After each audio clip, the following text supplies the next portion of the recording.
اپنی قیمت کو پہچانے. میں بہرحال میرا مخاطب جوان ہے کہ ہم اپنی راتوں کو ضائع نہ کریں. یہ دنیا کے سوشل میڈیا اپلیکیشنز میں، یوٹیوب میں، نیٹ فلکس میں اپنی قیمت کو پہچانے. آپ کا خدا کی بارگاہ میں گرا ہوا ایک آنسو خدا کو بہت عزیز ہے. خدا کہتا ہے کہ یہ جوانی میں دنیا کی لذتیں انجام دے سکتا تھا مگر چھوڑ کر میری بارگاہ میں سجدے کر رہا ہے. تبھی تو قیمت لگے گی. کیوں، کیسے آپ کی قیمت لگی مجھے آپ بتائیں. خدا کو اس ٹائم چاہیے قیمت. کیوں؟ کیونکہ یوسف زہرا انتظار کر رہا ہے.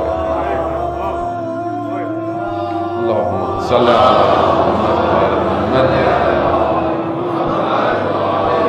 اسی لیے حدیث قدسی بھی ہے نا، پروردگار کہتا ہے کہ نہ میں آسمانوں میں نہ میں زمینوں کی وسعت میں سما سکتا ہوں، میں مومن کے قلب میں سما سکتا ہوں. اللہم صلی علی محمد.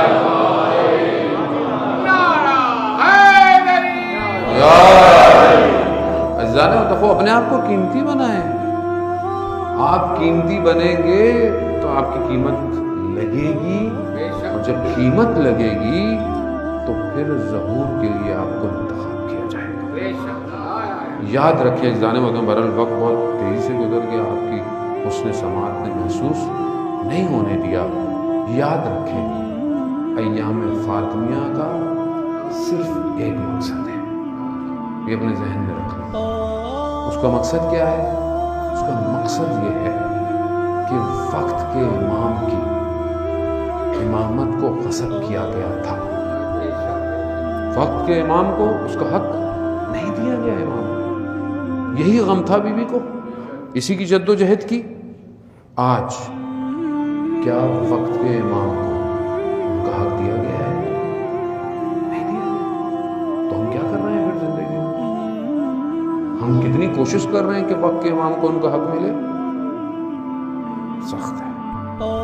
یہی مقصد ہے کہ ہم